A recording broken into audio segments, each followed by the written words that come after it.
नमस्कार विद्यार्थ्यांनो, सहज शिक्षण मध्ये तुमचे स्वागत आहे। आज आपण इयत्ता 8वी सामान्य विज्ञान हा विषय बघत आहोत। तर त्यातला तिसरा जो धडा आहे बल व दाब, या धड्याचा आज आपण संपूर्ण स्वाध्याय बघणार आहोत। तर विद्यार्थ्यांनो, हा व्हिडिओ नक्की एंड पर्यंत बघा, कारण यामध्ये सगळे प्रश्न अगदी व्यवस्थित कव्हर केलेले आहेत। स्वाध्यायामध्ये जी उदाहरणं दिलेली आहेत ही उदाहरणं सुद्धा सोडवून दिलेली आहेत। तर विद्यार्थ्यांनो, पहिला प्रश्न बघूयात। प्रश्न पहिला, रिकाम्या जागी योग्य शब्द लिहा। अ. SI पद्धतीत बलाचे एकक हे आहे डाइन, न्यूटन आणि जूल। तर उत्तर बघा काय आहे। SI पद्धतीत बलाचे एकक न्यूटन हे आहे।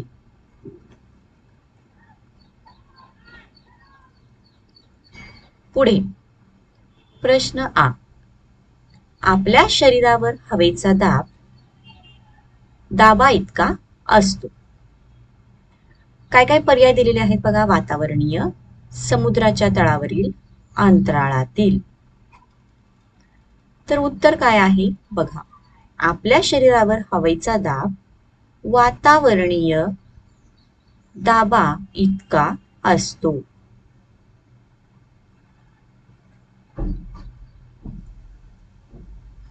ई प्रश्न, एखाद्या वस्तूकरिता वेगवेगळ्या द्रवात प्लावक बल असते एकसारखे घनतेच्या भिन्न क्षेत्रफळाच्या। तर उत्तर आहे एखाद्या वस्तूकरिता वेगवेगळ्या घनतेच्या द्रवात प्लावक बल भिन्न असते।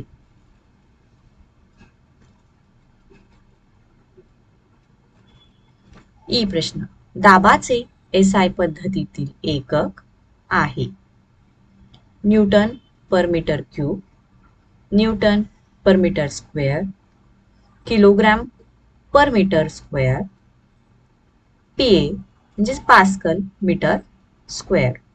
तर याचं उत्तर आहे दाबाचे SI पद्धतीतील एकक न्यूटन पर मीटर स्क्वेअर हे आहे।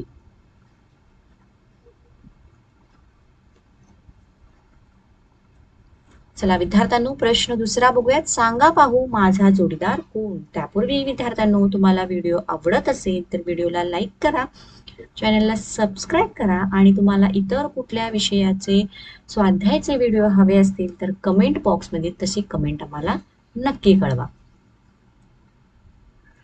तर हा आहे अ गट। ब गट, द्रायू, धार नसलेली सुरी, अणुकुचीदार सुई, सापेक्ष घनता, हेक्टोपास्कल। ब गटामध्ये आहे जास्त दाब, वातावरणीय दाब, विशिष्ट गुरुत्व, कमी दाब आणि सर्व दिशांना सारखा दाब। तर चला याचं उत्तर काय आहे बघा। द्रायू, सर्व दिशांना सारखाच दाब, धार नसलेली सुई, कमी दाब, अणुकुचीदार सुई, जास्त दाब, सापेक्ष घनता, विशिष्ट गुरुत्व आणि हेक्टोपास्कल, वातावरणीय दाब। तर अशा प्रकारे आपण याच्या जोड्या लावल्या आहेत। प्रश्न तिसरा, खालील प्रश्नांची थोडक्यात उत्तरे लिहा। तर त्यातील प्रश्न अ बघा काय आहे। पाण्याखाली प्लास्टिकचा ठोकळा सोडून दिला तो पाण्यात बुडेल की पाण्याच्या पृष्ठभागावर येईल, कारण लिहा।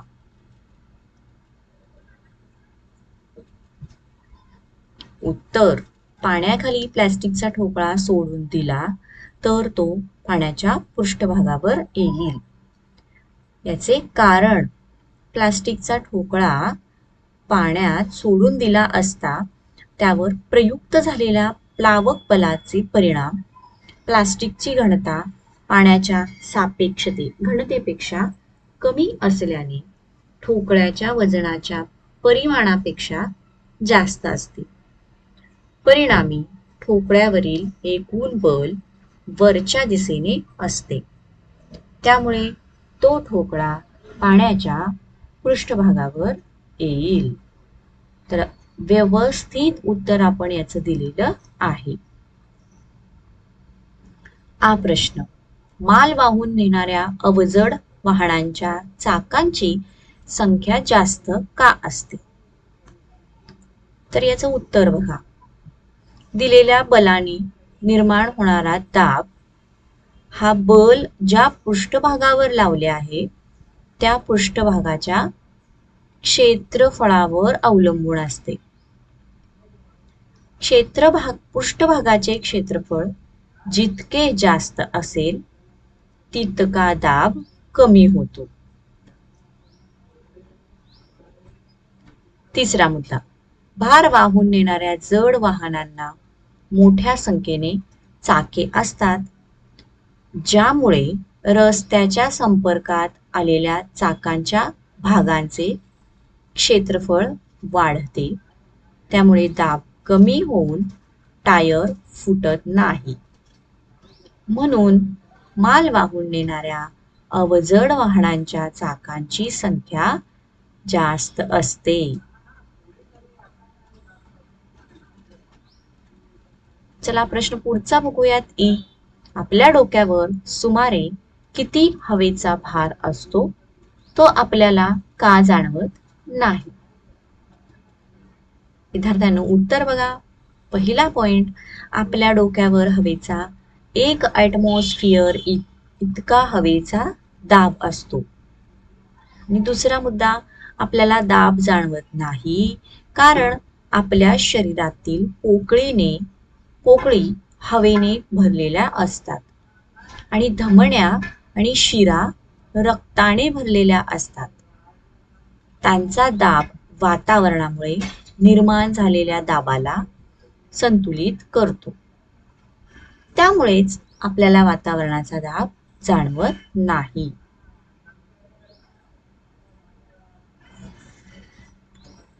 तर पुढचा प्रश्न बघणार आहोत चौथा, असे का घडते? विद्यार्थ्यांनो व्हिडिओ आवडत असेल तर व्हिडिओला नक्की लाईक करा, तुमच्या फ्रेंड्सना सुद्धा शेअर करा. प्रश्न, समुद्राच्या पाण्यापेक्षा गोड्या पाण्यात जहाज अधिक खोलीपर्यंत बुडते. तर याचे उत्तर बघा. वस्तूवरील प्लावक बल द्रायूच्या, या ठिकाणी द्रायूच्या असा शब्द आहे, घनतेशी समानुपाती असते. गोड्या पाण्याची घनता ही समुद्राच्या पाण्याच्या घनतेपेक्षा कमी असते. बरोबर. तर तिसरा, परिणामी समुद्राच्या पाण्यापेक्षा गोड्या पाण्यात जहाजावर प्रयुक्त झालेले प्लावक बल कमी असते. म्हणून जहाज गोड्या पाण्यात अधिक खोलीपर्यंत बुडते. हा प्रश्न, धारदार चाकूने फळे सहज कापता येतात. याचे उत्तर बघा. पॉइंट पहिला, बल ज्या क्षेत्रफळावर कार्यरत असते ते क्षेत्रफळ कमी असल्यास बलाचा परिणाम जास्त असतो. क्षेत्रफळ जास्त असल्यास बलाचा परिणाम कमी असतो. दुसरा आहे, धारदार चाकू वापरल्यामुळे प्रयुक्त केलेले बल हे कमी क्षेत्रफळावर कार्य करते. तिसरा आहे, त्यामुळे धारदार चाकूने फळे सहज कापता येतात. आता धरणाची भिंत तळाशी रुंद असते. या पाठीमागचं कारण. उत्तर बघा विद्यार्थ्यांनो. पॉइंट पहिला, ज्याप्रमाणे द्रवाची खोली वाढत जाते त्याप्रमाणे द्रवावरील दाब देखील वाढत जातो. त्यामुळे धरणातील पाण्याचा दाब वरच्या भागापेक्षा धरणाच्या तळाशी जास्त असतो. तिसरा मुद्दा, या उच्च दाबाचा सामना करण्यासाठी धरणाची भिंत वरच्या भागापेक्षा तळाशी मजबूत आणि जाड रुंद केली जाते.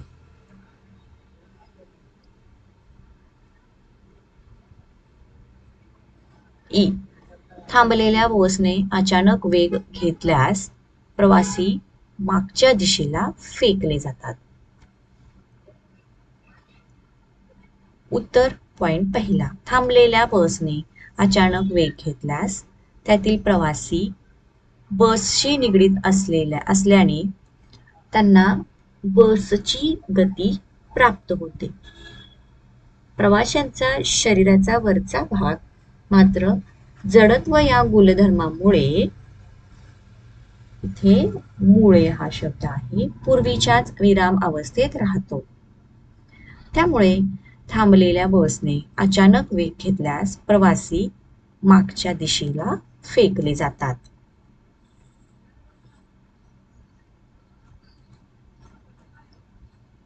तर विद्यार्थ्यांनो, 5वा प्रश्न आहे, खालील सारणी पूर्ण करा.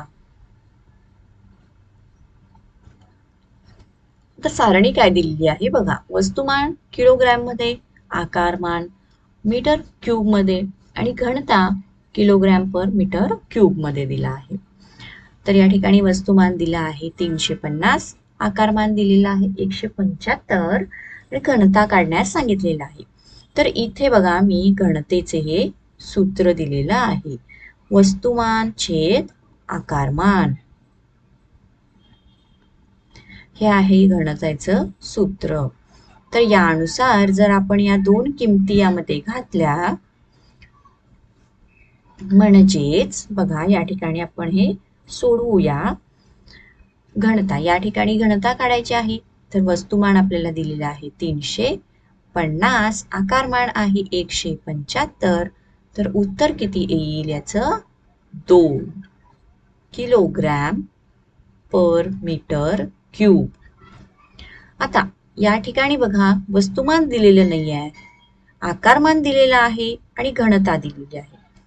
तर त्याच्यासाठीचं सूत्र इथं आहे, वस्तुमान बरोबर आकारमान गुणिले घनता. मग त्यामुळेच कसं येणार, आकारमान दिलेला आहे 190 गुणिले 4, तर त्याचं उत्तर किती येणार? 760 किलोग्रॅम. तर ही झाली, आपण हे दोन्ही गणित सॉल्व केलेली आहेत.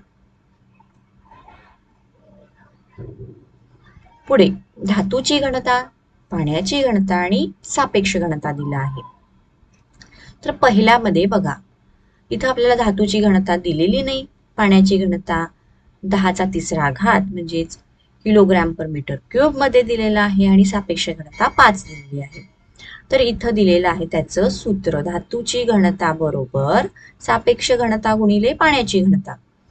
मग किती येणार? या ठिकाणी उत्तर दिलेलं आहे बघा, 5 गुणिले 10⁻³. तसेच दुसरं गणित बघा, 8.5 गुणिले 10⁻³ पाण्याची घनता दिलेली आहे 10⁻³ आणि आपल्याला सापेक्ष घनता काढायला सांगितलेली आहे.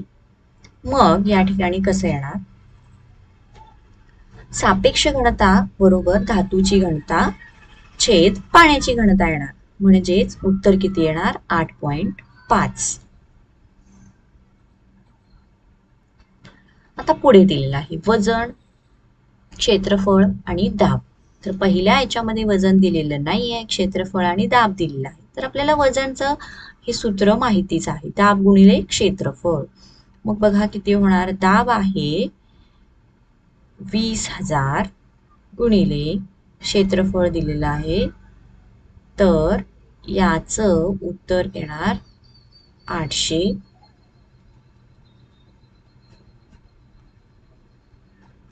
हे झालं याचं उत्तर. मग आता दुसरं बघा, वजन दिलेलं आहे, क्षेत्रफळ दिलेलं आहे, आपल्याला दाब काढायला सांगितलेला आहे. मग आता वजन छेद क्षेत्रफळ येणार. मग इथं आपण सोडवूया, दाब बरोबर वजन छेद क्षेत्रफळ. तर वजन किती आहे? 1500, क्षेत्रफळ आहे 500, उत्तर येणार 3. 5 त्रिक 15.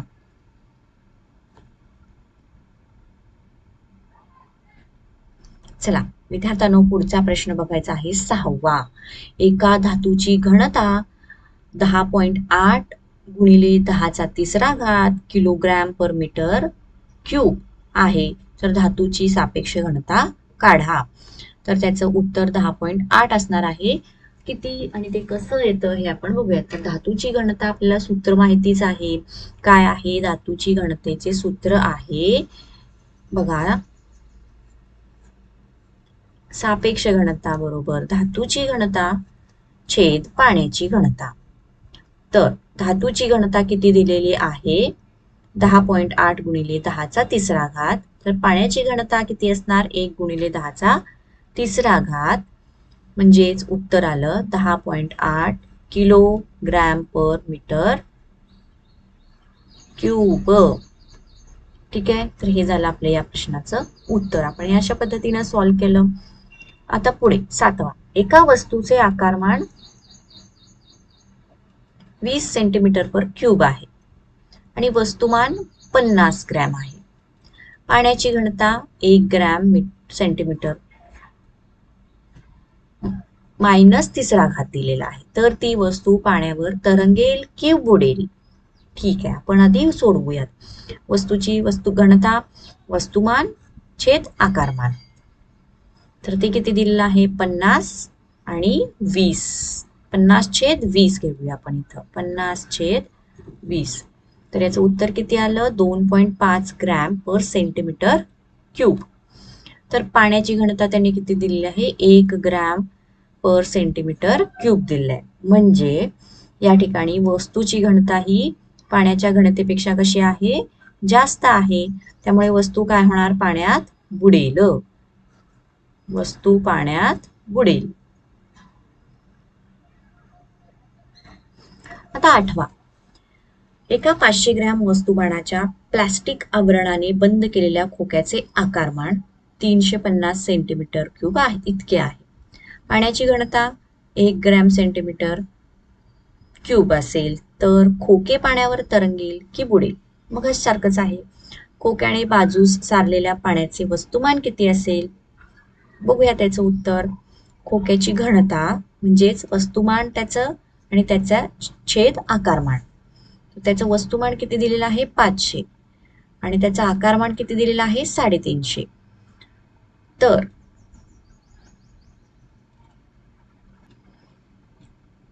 तर याचं किती उत्तर आलेलं आहे 10/7 ग्रॅम पर सेंटीमीटर क्यूब इतका आलेला आहे.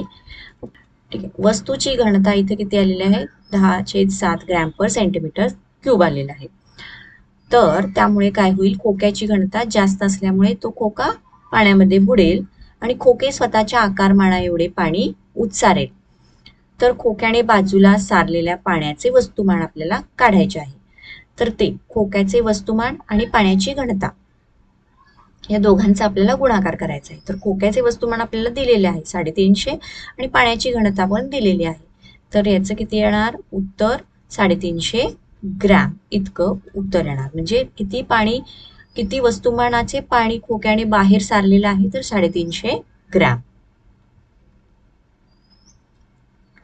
तर विद्यार्थ्यांनो, या प्रश्नाबरोबर आपल्या या पाठाचा स्वाध्याय संपलेला आहे. तुम्हाला व्हिडिओ आवडला असेल तर व्हिडिओला लाईक करा, चॅनलला सबस्क्राईब करा.